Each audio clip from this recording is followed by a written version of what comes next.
За хөтөлбөртэй хамтаа үзэгчдтэй маш их баярлалаа. Хөтөлбөр үргэлжлэн хөрсөөр нь яг одоо та бүхэндээ хүндтэй зочноо уулзуулахад бэлэн болсон байна. Студид маань зочин маань хүрэлцэн ирсэн байна. Танд энэ өдрийн мэндийг хүргэе. За энэ өдрийн мэнд хүргэе. Сайн байна уу? Энд сайн байна.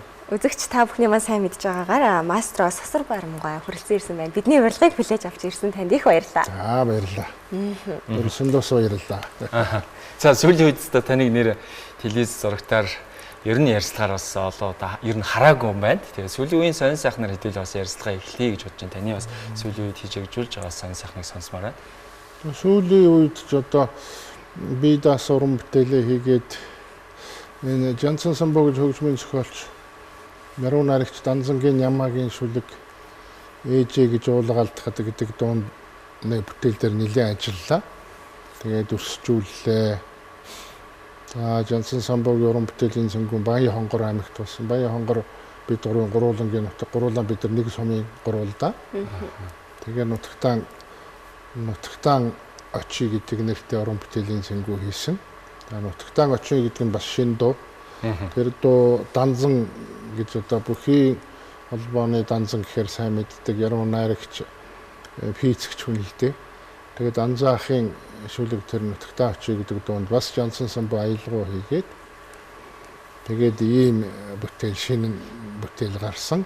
Тэгээд энэ нутагтаа очи гэдэг дууг манай шог зураач миний найз цогтойр сонсонгуудаа энэ ер нь ингээд Монгол хүмүүрийн сэтгэлд хүрсэн тийм гойд сод бүтээл болох юм байна гэж тэгнэлээ. Тэрний өгвөл ер нь нутгаан сандаггүй, нутаг руугаан зордоггүй хүн ер нь байдаггүй юм байна. Нутаг гэдэг бол Монгол хүний хамгийн эх орон гэдгийн уртлын үг. Нутаг амьтай гэж ярьдаг шүү дээ тийм үү. Та хоёр аль нутаг юм? Би ч одоо гових, дунд гових л гэж. За. Би ч Төв юм бсэн. Төв аймаг. Төв аймаг. Тэгээд бүгд нутагтай байгаа байхгүй. Нийслэлд байлаач нутаг. Улаанбаатар чи энд мэндэлсэн хүний нутаг шүү дээ. Тэгэхээр нутаг гэдэг бол их чухал юм байна л гэж. Тэр шүлэг нь хэнцэрдүү тэрийг одоо хэлээд юугүй. Тэгээ энэ бүтээл одоо хоолойны бичлэгэнд орно. Би бол энэ уран бүтээл дууныхан бүтээл дээр ажиллахдаа эхлээд үзэгчдэд яаж хүрэх нь гэдгийг шалгуулдаг. Тийм үү.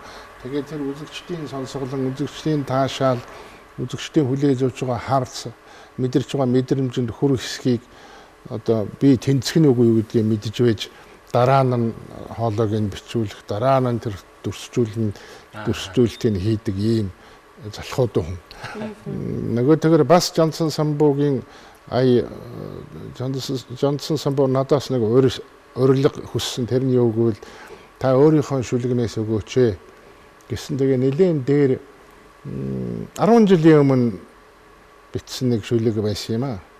Энэ Японд Икеа аралд усан онгоцоор явж байгаад тэгээ нэг бороо ороод тэгээд далай тэнгэр хоёр хоорондоо уялдаатай юм шиг бороо орж явахад далай ингээд жоохон дариглаад байгаа ч юм шиг. Тэгээд ертөнцийн уялдаа холбоо тэгээд тэр дунд амьдардаг хүн хоорондын хайр дурлал ямар нандин байдгийн бэл гэж бодсон хэрэг байх л да. Тэгээд нэг шүлэг өгсөн байсан. Тэгээд сая Жансан самбоог аялгау зохиохт нь санаашран хоргодно гэдэг нэр өгөөд тэгээд одоо тийм дуу мэндэлж байгаа юм. Санаашран хоргодно гэдэг үгний цаад агуулга болвол надад хоргодог хэн байдгийг тийм үү. Тэгээд намайг үнэлдэг хэн байдгийг надад одоо намайг харамлдаг хэн байдгийг тийм ээ. Тэгэхээр миний хамгийн үнцэнтэй тийм агшин тийм хүн хэн байдгийг гэдэг тийм философитой тийм дуу гарсан. Тэгээд тэр Баян хонгор аймагт энэ 3 дуу төрөний хийсэн 3 дуу гурвангийн дуусан шин дуунууд бүгд. Тэгээ би жоохон гайхсан.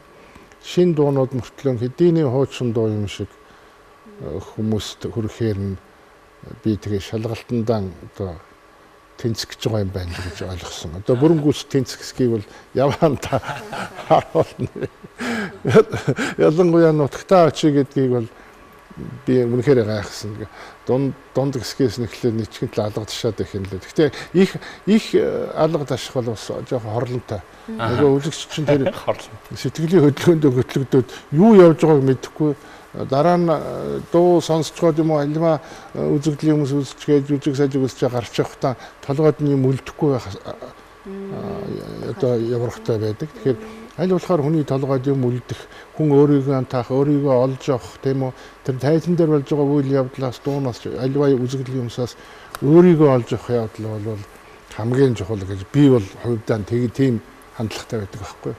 Тэгэхээр намайг сонсож байгаа, намайг үзэж байгаа, миний жүжигийг, миний дуу, миний найрагдлал юу гэдгийг сонсож байгаа, харж байгаа тэр хүмүүс тэр дотор өөрөө байна уугүй юу гэдгийг, эсвэл би энэ ертөнцийн хаана ямар гэдгийг, эсвэл би өөртөө олдож байна уугүй юу гэдгийг тунгаавал сайн гэж би боддог. Уран бүтээлдээ би тэгж ханддаг.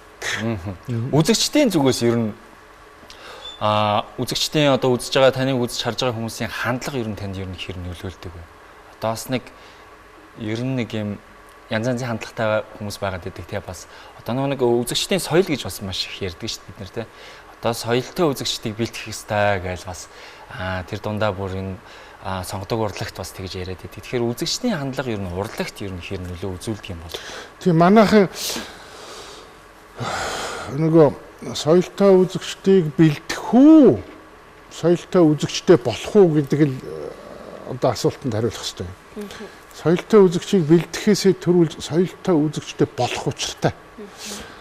Тиймийн тулд одоо ингээд нийтийн дууны урлаг гэлэг, сонгодог гэлэг, хип-хоп гэлэг урлагийн төрөл жанр зөндөө байна тийм ээ. Тэгээд миний одоо үнэлдэг өнцөг бол сонгодог урлаг дуун дотор нэлээд бядтай тийм дууны урлаг энэ төрөл өнөө үзэгчдийг соёлтой болгоно. Үзэгчдийг соёлтой болгохын тулд Адаглаас Сосор урам гэдэг уран бүтээлийн зэнгүүнийг тэдэн оны тэдэн сарын тэдэн цагаас юм уу эсвэл өнөөрөө 19 цагаас гэвэл яг 19:00 гээл хоног дуурайд эхэлдэг байх ч та. Соёлтой болгогийг үл эндээс эхэлнэ шүү дээ. За тэр одоо хүн цагтаа ирсэн байна уугүй юу ингээ эхлээд сурах юм бол үзэгчд аяндаа бэлтгэдэггүй хэрнээ цагтаа ирдэг. Энийг бол би амьдралдаа ингээд туршиж үзсэн учраас одоо миний уран бүтээлийн зэнгүүнийг үзэж байгаа хүмүүс бараг гоцордоггүй. Одоо жишээлбэл ардын урлагийн зэнгүүнийг найруулагчаар ажиллаа нэлээд хэдэн бүтээл хийлээ. Яг цагтаа ирдэг. Саяхан би нэг одоо өнгөрсөн онд гэхүү шинэ жилийн өмнөх юм байна. 10 сард байна уу да. Дархан готод нэг уран бүтээлийн зэнгүүнд танилцуулсан. Ороо 18:00-д эхэлсэн. Тэгсэн чинь үзэгчд нь пиг дүүрэн болчихсон яг цагтаа.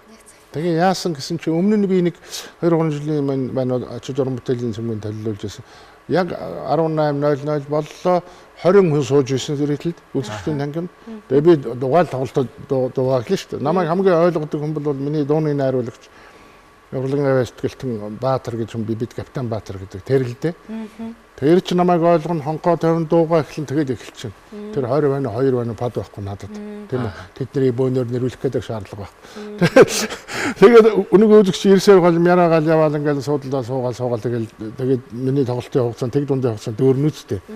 Тэгээд ярьж исэн гинлээ сая очоод тоглох. За шалуухан цагтаал бэлэн байхгүй бол тэр хүн чинь 2 байна уу 20 байна уу хамаахгүй ажиллаа эхэлдэг хүн байна лээ шүү. Миний түрүүнд ирэхэд нь 20 хүн байсан чинь аль хэдийн тоглолтоо эхэлсэн байсан гэж ярьцгаасан байлээ. Тэгэхээр энэ бол чи соёлтой болоод л чи бэлтгэгдээл гэж байгаа асуудал биш. Энэ бол би одоо хэнийг чүлээхгүйгээр эхэлж байгаа хэнийг ч хараанд байхгүйгээр эхэлж байгаа эхлэл бол нөгөө ирж байгаа хүнийг өөрийгөө хүндэтэх өөрөөрөө дамжуулаад тайзан дээр байгаа тэр уран бүтээл төрүүлж байгаа хүмүүсийг хүндэтэх асар бие биеийн хүндлэлцийн огтлцоог бий болгож байгаа энэ акшн л одоо үзэгчдийг соёлтой болгож байгаа. Би бол тэгж боддог. Цагтаа ирсэн хүмүүсийг хүртэл хүндэлж шүү дээ. Тэр хүмүүс ямар буруутай. Тэгээд ирээгүй хүмүүсээ хүлээгээд 30 минут хүлээсэн цаг хүлээлтэн тийм биз дээ. Тийм учраас хамгийн түрүүнд цагтаа ирсэн хүний хүндэтгсэн үйл явдал бол ирэх гэж байгаа хүмүүсийг хүндэлж байгаа хэрэг шүү дээ. Тийм шүү дээ. 2026 он бас уран бүтээлийн сайхан цэнгүүнээр эхэлж байна. Хиймэр 2026 тоглолтод бас таныг оролцсноо гэж дуулаад бид таныг урьсан юм. Тоглолтын тухай бас гоё мэдээлэл өгвөл те. Морь жилд одоо тоглогдож байгаа он гараад бас болж байгаа хамгийн ихний юм томоохон хэмжээний тоглолт болоо. Тийм байна. Гал морин жилгээд одоо махбод нь гал морин жил юм болов да.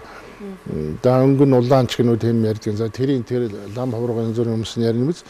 морин жилийн одоо огтлог болгож морин жил гарахын өмнөх нь 1 сарын 29-нд бүхий өргөнд орой 19 цагаас энэ хиймэр гэж уран бүтээлийн сэнгүүн болох гэж байна. Хиймэр гэдэг үг өөрөө их учирж онсон та тийм үү. Хиймрийн ард лундаа гэдэг. Лундаа гэдэг нь хиймэр тодтогч байгаа юм байна л да. Мөн ч лундаатай хүн шүү, охин шүү, хиймэртэй хүн шүү гэж ярьцгаадаг. Тэгээд би энэ хиймэр гэдэг нэрийг хэн нөхсөн бол да би одоо мэдэхгүй байна. Сайхан нэр олж өгсөн байна. Одоо гал морин жилийн огтлог болгож хүн болгоны хиймэр Бадрун байг, хүүхэд болгон одоо өнгөтэй өөдтэй байг, хиймэртэй байг, цогцолбоотой байг, жавхаатай байг, бардан байг гэсэн агуулга шүү дээ. Тийм би энэ бардам гэдэг үгэнд хайртай байдаг. Ягаад гэвэл хүн болгон өөртөө бардам, өөртөө үнсэтэй итгэлтэй байвал тэр хүн юу ч хийж бүтээж мэднэ. Хүн бол гайхамшигтай шүү дээ. Тэгээ энэ бардам гэдэг үгийг ягаад ингэж ярих дуртай байдгийг гэвэл энэ дэлхийн сууд сэтгэгч Аристотель гэдэг хүн ер нь авуугаа их хүн бардан байд юм аа. Ер нь бардан байна гэдэг бол энэ хорвоо дээр хамгийн одоо том хаан гэтэм гэж үнэлсэн байна л да. Тэгэхээр одоо миний охин өөрөөрөө бардамнах, миний дүү өөрөөрөө бардамнах, би өөрөөрөө бардамнах энэ бардамлын огтлцууд асар том үйл хэргийг бүтээж үүдэг. Асар тор хиймрийг бадрааж үүдэг. Ийм жаягтай юм байна л гэж л энэ шарлсан шарлаагүй байгаа янз бүрийн ном судрын завсраас л олж харах юм. Тийм тэгэхээр тийм бодолтой. Тэгээд 29-нд бол би уран бүтээлийн сэнгүүнд орно. Энэ уран бүтээлийн сэнгүүнд би одоо дуул хутуу энтрэнэх зарлах хэрэг байна уугүй юу? Зүгээр намайг урьсан урилга бол зүүдний гуйлгыг их өрих юм хүмүүс. Тэгэхээр энэ Бавуугийн лав сурангаан шүлэг балгаж байгаа юм хөгжиг зүүдний гуйлга. Би 29 зүүдний гуйлгаан дуулъя гэж бодож байна. Яг тэгвэл зүүдний гуйлга гэдэг бол тэр хиймэртэй холбоотой. Аван ижигийн хайрлаггүй, аван ижигийн инкрилэггүй алга байсан чамайг энэ хорвоодор бий болгосон тэр хоёр ачтнаа шүтээгүй хайрлаггүй гэж ондоо ярмуу зүглэх бол асар буруу нүгэл. Магадгүй амьдад нь хайрлаггүй гэж явцсан хойно худлаа хайртай болж маяглах бол асар том одоо гамшиг байхгүй юу. Тийм учраас тийм ухаарлал одоо ухаантай байх чагтгыг бий болгосондоо бол зүүдний гуйлга гэж боддог. Тийм юм. Тэр хүмүүс бас хүмүүнзийн ани үлгий мэлгийгээ зөндөө дуунууд дуртай юм байна лээ. Тэрийг сонгох өөрөө мэд. Харин би энэ ардын дуу муу их дуулж байгаа юм байна тийм ээ. Хиймэр дээр. Тэгээ бодохноо би харин бодож байсан чинь тэн дээр нэг аргагүй амаргийг дуулчих гэж бодлоо гинтгэ. Тэр хиймэр дээр. Тэгээ амаргуудын хиймрийг нэг бадраач л тийм. Тэгээд ардын дууг сосруулмын одоо өнцгөөс яаж хардгийг л харуулъя гэж гинтхэн сая таяртай ярих юм харж суух мэт гэж бодлоо. Аргагүй амаргийг дуулдаг өчнө олон хүн бий л дээ. Тэгээ миний харж байгаагаар таяр таних уу цэрэн дэндв гэж алдартай жүжигчин цогтойч киноны Арслан тааж тоглодог. Мэдээ тэр одоо нөгөө цогцолмаа их чиг жоохон байхад нь тэр гүнжид тоглодог шүү дээ. Тэгээд нэг амнаа суух уу гэдэг тэр кино үзсэн бол та нар мэдэх бах. Тэр хүн тэрэн дэндвгал аргагүй амаргийн тэр дотоод нууц үн чанарыг жинхэнэ хиймрийг олж дуулсан юм шиг надад анзаарагддаг. Гэтэ би цэрэн дэндвгыг дуурайхгүй. Яг өөрийнхөө сураарам энэ аргагүй амар гэдгийг юу гэж ухаж ойлгосон юм. Тэрүүгээр нь 29-нд дуулчих гэж бодож байна. Ер нь үзэгч сонсогчд бол таныг ер нь яг тэр тайзан дээрээс ер нь хараг бас их удсан болов гэж бодсон. Та ер нь сүүлийн үед ер нь ойрхон бас уулцсан тохиолдол нь үзэгч сонсогчдтойгоо ойроос тайзан дээрээс. Ойрд тэгж нэг үзэгчтэй уулзаж ойр байгаагүй юм байна. Бараг 2-3 сарын өмнө манай энэ баасанд орж нэг хос шаргал нэг уран бүтээлийн зөнгөний бүхий өргөнд хийсэн юм аа. Нэг хоёр залууд уучимтайгаа. Тэгээ тэрэнд намайг урьсан.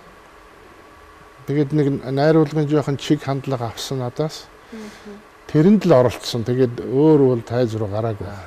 Их сансан байгаа да таныг. Одоо баг дууны сонголт гэхээсээ илүүтэй ер нь дахиулсаар байгаад хамаг тоогийн дуулал. Одоо сансангүй хийгүү сайн мэдхгүй. Дуулцаж ажил мэдэн дээ гэдэг тийм. Харж байгаа бол. Одоо өнөөдөр бас үзэж байгаа үзэгчид за аргагүй амраг дуулнаа, зүүдний гойлго дуулнаа гингүүтэл яа ямартан бодоосоо үзгийсэн гэж бодож байгаа. Аргагүй амрагийг манай олон үзэгчд бол намайг дуулахыг нэг хараагүй.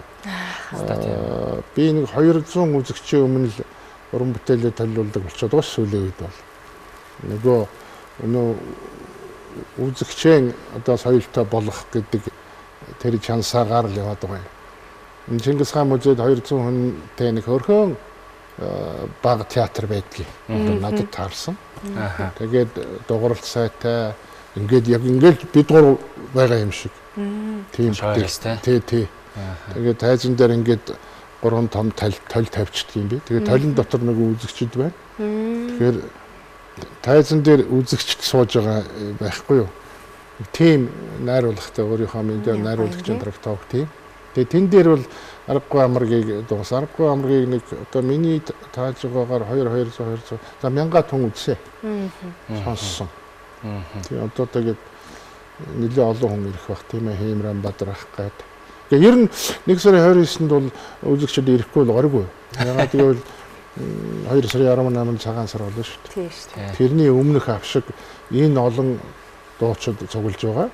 Ялангуяа Монголын залуу үеийн уран бүтээлч тийм үү бидний дараагийн уран бүтээлчид. Тэгээ би энэ дээр юу гэж дотроо бодож байна гэвэл миний дараагийн тэрний дараагийн үеийн залуу уран бүтээл. Би сая одоо 2 дуучинтай ингээд тааралдахад нэгийг яг тэр мөн байх гэж бод нөгөөтг нь би нэрийг баг мэдэхгүй ш байгаа байхгүй. Тэгэхээр бидний залуу үеийн уран бүтээлчид орох юм байна. Тэгээд дунд үеийнхэн байна. Би чинь дунд үед орохгүй шүү дээ. Тийм биз дээ. Ингээд дээшээ явна шүү дээ. Тэгээд миний үеийн гисгээд дуусглуу да. Манай стейшн настай хүн гэвэл баг байхгүй ш хаа. Манай долгор чимцэн энэ төр надаас нэг ахсаад байх юм байхгүй дээ ойрхон бид. Тийм олон үеийн олон насны энэ ч нөгөө соёо олон хязаалан гэд одоо мал чинь шүтэлдэг байхаа тэрэн шиг ийм янз янзын уран бүтээлчд цугларна цугларах юм байна. Тийм том чуулал болох юм байна. Тоглолтод ер нь ирж байгаа хүмүүс одоо энэ баярын цэнгүүнд ирж байгаа хүмүүс баярлаж наадах гэхээсээ илүү бас тэр тоглолтыг үзээд нэг сэтгэл санаа сайхан болдог шүү дээ тий. Гэр бүлэрээ ирж үзээд хайрыг мэдэрдэг ч юм уу тий. Нэг тийм гоё мэдрэмжийг бас авах болоо гэж бодож байна. Авч таарна таашаал авна. Би нөгөө түрүү хэллээ шүү дээ. Ингээд уран бүтээлийн цэнгүүн үзэхдээ тэр дундаас би аль талд нь явна вэ гэж л үзэгчд бодож байгаа сайн хэрэг. Аль яваагаа мэдхгүй өөрөө л алгачаал гэртээ хариул тэгээд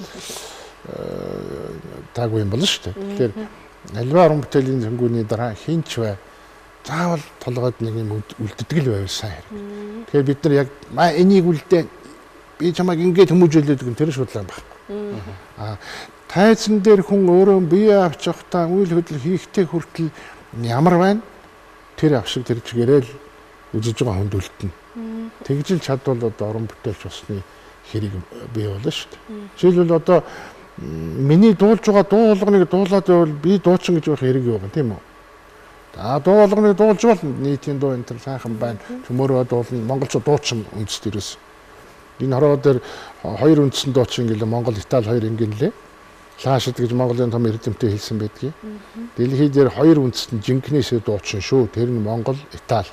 За Италийн одоо сонгодгийг хар Монголын уяхан замд төв нарангаас ахуулаад хар. Тэр бас бодиттой үнэн юм билээ. Тэгээд би боддог байхгүй. Монголчууд яасан одоо ханшаартай хэмэртэй үндэстэн бэ? Нартай яриад байдаг тийм үү? Уяхан замд төв нар мөхтөлгүй мандан мандсагаар гэж байгаа шүү. Дэлхий дээр нарыг мөхтлөгүй мандан мандсагаар дуусан тийм үндэстэн байд юм. Л гэж бодоод байгаа байхгүй юу? Байгаал даа нар маар юу ч зөндөл юм би. Гэхдээ тэр уурт аялгуу мэдгүй нороо ихчиг нор банзад ихчиг юунд Карнеги холд Америкт дуулахад үзэж байсан хүмүүс нь ялаа шугах чимээг сууж байгаад дуулаа дуусахт нь хэлсэн гинлээ. Энэ хүн энэ хорвоогоос тасарчлаа шүү дээ.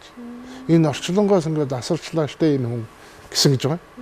Тэгээ Норвегчиг бас хаа нэгтээ энэ дэлхийн том тайзнууд болж байхад энэ хүн дээр нь амьсгаа байна уу гэж. Энэ амьсгаа дуусахгүй байна юм уу? Амьсгалж байгаа нь мэддэхгүй байна гэсэн гэж. Тэгэхээр эн чинь Норвегч эртэд ярилээ нэг шавьдаа дуу зааж байгаа энэ фестивал байсан. Дуулахаас түрүүл амьсгал байд юм аа. Дуул амьсгааны урлаг юм штэ гэж ярилээ л дээ. Тэгэхээр би бол энэ Норвегичийн ярьж байгаагаас өөрийн одоо амьд гигэн байх ч би их дотн ойр байсан. Уран бүтээлийн сэнгүүн хөтэлдэг барьдаг байлаа. Тэгээд тэрний өмнөх тэр Дордов гэж ланжгаар хүн байж тэр Дордовгаан одоо ярьж үлдээсэн Бадрааггаан тэр хоёрын хоорондоо яриад Бадрааггаа тэгээд тэр хүний яриаг аваад үлдсэн. Тэр Дордовгаан яриа бол тэр чигээр одоо ямар ч дууч сонгодог нь бүх дуучдад асар том одоо хичээл. Одоо үзэж байгаа хүнд ч гэсэн одоо түрүү нэмнээд хэлдгээр үзэгчд өөрөө ямар үдэнд бэлэн байх тухайч ухаарахаар маш том тийм хичээл заасан байна л дээ. Надад Мия Гомб гэдэг нэг миний нэг хоор айдуудын тэр 5 DVD өгсөн. Тэр гомн жухлаа. Тийм байгаа юм. Тэгээд тасралтгүй үргэлжилнэ Монголын хэмээр. За.